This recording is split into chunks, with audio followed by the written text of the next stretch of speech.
ஒரு சிறிய மண் கலசம் மூடியுடன் எடுத்து அதில் சிறிது கல் உப்பு, சர்க்கரை, பச்சரிசி, புளி, பருப்பு, நவதானியம், புனுகு, குங்குமப்பூ, கஸ்தூரி, ஜவ்வாது, ஐம்பொன், சிறிய வலம்புரிச் சங்கு, வெற்றிலைப்பாக்கு இவை அனைத்தையும் வியாழக்கிழமையே வாங்கி வைத்து கொள்ளவும்.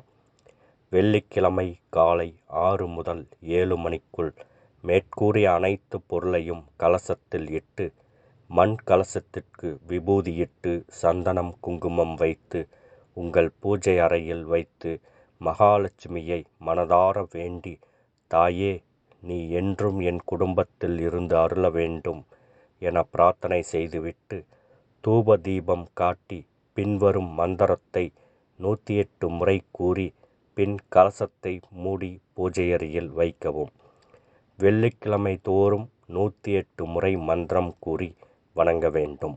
108 முறை கூற வேண்டிய மந்திரம்: ஓம் தனதான்ய லட்சுமியை வசி வசி வசியை நமக. தினமும் அதிகாலை வேளையில் பாராயணம் செய்வதால் செல்வம் என்றும் நம்முடன் நிலைத்திருக்கும்.